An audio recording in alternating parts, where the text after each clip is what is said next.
ನಿಮ್ಮ ಹೆಸರು? ರವಿ ಅಂತ ಸರ್. ಹೇಳಿ ಸರ್, ಯಾವ್ದು ಏನು ಜಮೀನು ಕಬಳಿಕೆ ಹೇಗಾಗ್ತಿದೆ ಸರ್, ನಮ್ಮ ಎಚ್ ಡಿ ಕೋಟೆಯಲ್ಲಿ ದುರಸ್ತಾಗದೇ ಇರೋದಂದ್ರೆ ನಮ್ಮ ಆ ಕಡೆ ಭಾಗದಲ್ಲಿ ಎಚ್ ಡಿ ಕೋಟೆ ತಾಲೂಕಲ್ಲಿ ಹಿಂದುಳಿದ ತಾಲೂಕು ಅಂತ ಹೇಳಿ ದುರಸ್ತ್ಗಳಾಗಿಲ್ಲ. ಬೇರೆ ತಾಲೂಕು ಕೇರ್ನಗರ, ನಂಜನಗೂಡು ಈ ಕಡೆ ಎಲ್ಲ ಆಗಿದೆ. ಕೋಟೆಯಲ್ಲಿ ದುರಸ್ತಾಗಿರೋದ್ರಿಂದ ಹಣಬಲ ತೋಳ್ಬಲ ಇರೋಂಥ ವ್ಯಕ್ತಿಗಳು ಯಾರು ಬಡವ್ರ ಬಗ್ಗೆ ಆಸ್ತಿ ಇರ್ತದೆ ಆ ಜಮೀನಿಗೆ ನೈಟ್ ಹೋಗಿ ಸ್ವಾಧೀನಕ್ಕೆ ಹೋಗ್ತಾರೆ. ಸ್ವಾಧೀನಕ್ಕೆ ಹೋದ ತಕ್ಷಣ ತೋಳ್ಬಲ ಇರ್ತದೆ, ಹಣಬಲ ಇರ್ತದೆ. ಬಡವ ಏನು ಮಾಡ್ತಾನೆ, ಸ್ಟೇಷನ್ಗೆ ಹೋಗ್ತಾನೆ. ಸ್ಟೇಷನ್ಗೆ ಹೋದ ತಕ್ಷಣ ಸ್ಟೇಷನ್ ಅವ್ರು ಹೇಳ್ತಾರೆ, ನೋಡಪ್ಪ ಸಿವಿಲ್ ವಿಚಾರ ಇದು, ನಮಗೆ ಕಾನೂನಲ್ಲಿ ಅವಕಾಶ ಇಲ್ಲ, ನಾವು ಇದನ್ನು ಸರ್ವೆಗೆ ಬರಿತೀವಿ, ಸರ್ವೇರ್ ಬಂದು ಯಾವ ಜಾಗ ಅಂತ ಗುರ್ತು ಮಾಡಿಕೊಟ್ರೆ ನಾವು ಬೇಕಾದ್ರೆ ನಿಮಗೆ ರಕ್ಷಣೆ ಕೊಡ್ತೀವಪ್ಪ ಅಂತ ಹೇಳಿ ಅವರು ಅಲ್ಲಿಂದ ಸರ್ವೆ ಇಲಾಖೆಗೆ ಬರೆದು ಬಿಡ್ತಾರೆ. ನೆಕ್ಸ್ಟ್ ಪ್ರೊಸೀಜರು ಯಾವ ರೀತಿ ಮಾಡ್ತಾರೆ ಅಂದರೆ, ಸರ್ವೆಗೆ ಹೋದ ತಕ್ಷಣವೇ ಹಣಬಲ ಇರೋರು ಅಲ್ಲಿ ಕೆಲವ್ರನ್ನ ಬುಕ್ ಮಾಡ್ಕೊಂಡು ಸರ್ವೆಗೆ ಬರೋದಿಲ್ಲ, ಅರ್ಜಿ ಕೊಟ್ಟು ಒಂದು ವರ್ಷ ಆಗಂಟ್ಲು ಸರ್ವೆ ತೋರಿಸೋದೇ ಇಲ್ಲ.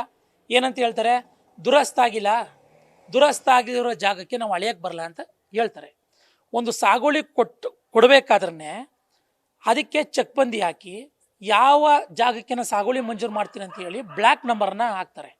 ಅವರು ಎಲ್ಲಿ ಇವನಿಗೆ ಬಲಾಢ್ಯನ ವಿರುದ್ಧನ ಹೋಗಿ ಜಾಗ ಕೊಡಬೇಕಂತ ಹೇಳಿ ಅವನಿಗೆ ಹೇಳೋ ಮಾತು ಒಂದೇ, ನೋಡ್ರಿ ದುರಸ್ತಿ ಆಗಿಲ್ಲ, ನಾವು ಅಳೆಯಕ್ಕೆ ಬರಲ್ಲ, ನೀವು ಮುಂದಕ್ಕೆ ಹೋಗಿ. ಪಾಪ ನಿಜವಾದ ದಾಖಲಾತಿ ಇರೋನು ಜಮೀನಿಂದ ಆಚೆ ಇರ್ತಾನೆ, ಹಣಬಲ ತೋಳ್ಬಲ ಇರೋನು ಜಮೀನು ಒಳಗಡೆ ಇರ್ತಾನೆ. ಜಮೀನು ದಾಖಲಾತಿ ಇರೋನು ಕೋರ್ಟ್ಗೆ ಹೋಗ್ಬೇಕಂತೆ, ಏನೂ ಇಲ್ದಾನೆ ದಬ್ಬಾಳಿಕೆ ಮಾಡೋನು ಜಮೀನಿರ್ಬೇಕು. ಪಾಪ ಬಂಡವಾಳ ಹಾಕಿ ತಗೊಂಡಿರೋ ಜಮೀನ್ಗೆ ಯಾವನೊಬ್ಬ ಗೂಂಡಾಗಿರಿ ಬಂದು ಸ್ವಾಧೀನಕ್ಕೆ ಬಂದು ಅಲ್ಲಿ ಬೆಳೆ ಲಾಭ ತಗೊಂಡು ಕೋರ್ಟ್ಗೆ ಆ ದುಡ್ಡಲ್ಲೇ ಎಲ್ರಿಗೂ ಹಂಚೋದು. ಒಬ್ಬ ಬಡವ ಕಾಡು ಕಡ್ದು ಕೂಲಿ ಮಾಡಿ ಪಾಪ ಕಿಮ್ಮತ್ ಕಟ್ಟಕ್ಕೆ, ಪಾಪ ನಮ್ಮ ಆ ಕಡೆ ಕೋಟೆದಲ್ಲೆಲ್ಲ ಹಿಂದುಳಿದ ಜನಕ್ಕೆ ಹೆಚ್ಚಿದ್ದಾರೆ, ಕಿಮ್ಮತ್ ಕಟ್ಟಕ್ಕೂ ಕಷ್ಟ ಇದೆ ಅವ್ರಿಗೆ. ಅವರು ಸಾಗುವಳಿ ತಗೊಂಡು ಹಸನ ಮಾಡ್ಕೊಂಡು ವ್ಯವಸಾಯ ಮಾಡೋ ಅಂಥವ್ರನ್ನ ಇವರು ಆ ವ್ಯಕ್ತಿಗಳಿಗೆ ಏನಾದ್ರು ಹುಷಾರಿಲ್ಲ ಅಂದಾಗ, ಲಾಂಗ್ ಏನಾದ್ರು ಆಕ್ಸಿಡೆಂಟ್ ಆದಾಗ ನೋಡ್ಕೊತಾ ಇರ್ತಾರೆ, ವಾಚ್ ಮಾಡ್ತಾ ಇರ್ತಾರೆ. ಹಂಗೇನೆ ತಕ್ಷಣ ಏನು ಮಾಡೋದು, ಅದನ್ನು ಕಬ್ಜಾ ಮಾಡೋದು. ಕಬ್ಜಾ ಮಾಡಿ ಏನು ಮಾಡ್ತಾರೆ, ಗಲಾಟೆ ಆಗಿ ಹೊಡೆದಾಟ ಮೇಲೆ ಸ್ಟೇಷನ್ಗೆ ಹೋಗುತ್ತೆ. ಸ್ಟೇಷನ್ನಲ್ಲಿ ಡೈರೆಕ್ಟ್ ಏನು ಮಾಡ್ತಾರೆ, ಸರ್ವಿಲ್ಗೆ ಬರೆದು ಬಿಡ್ತಾರೆ, ನಮಗೂ ಈ ಸಿವಿಲ್ ವಿಚಾರಕ್ಕೂ ನಮಗೂ ಅದಕ್ಕೂ ಸಂಬಂಧ ಇಲ್ಲಪ್ಪ, ನಾವು ರೆವಿನ್ಯೂ ವಿಚಾರ ಹೇಳಿ ನಾವು ಬೇಕಾದ್ರೆ ರಕ್ಷಣೆ ಕೊಡ್ತೀವಿ ಅಂತ ಹೇಳಿ ಅವರು ಬಚಾವಾಗ್ತಾರೆ ಅಲ್ಲಿಂದ. ಇದು ಎಚ್ ಡಿ ಕೋಟೆ ತಾಲೂಕಲ್ಲಿ ಸುಮಾರು 10-15 ವರ್ಷಗಳಿಂದ ಇದು ನಡೀತಾ ಬರ್ತಾನೆ ಐತೆ.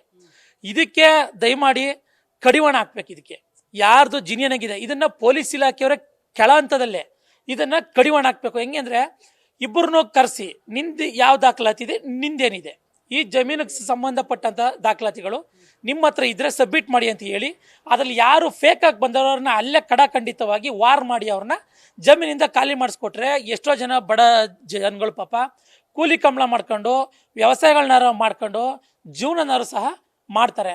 ಆದ್ರೆ ಆ ರೀತಿ ಕೆಲಸ ಇಲ್ಲ, ಆಗ್ತಾ ಇಲ್ಲ.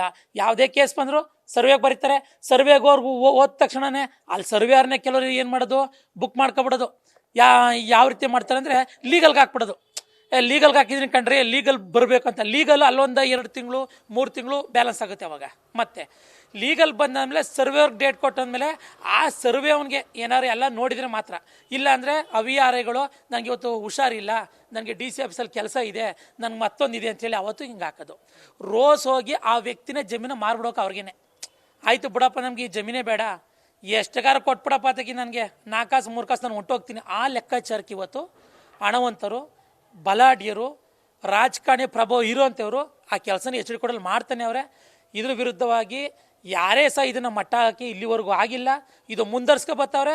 ಪಾಪ ಬಡ ಜನಗಳು ಏನೂ ಇಲ್ದಾನೆ ಪಾಪ ನಿರ್ಗತಿಕರಾಗಿ ಎಷ್ಟೋ ಜನ ಅವ್ರು ಕೊಟ್ಟಷ್ಟು ಕಾಸು ಇಸ್ಕೊಂಡೋಗಿ ಖಾಲಿಯಾಗಿದ್ದಾರೆ.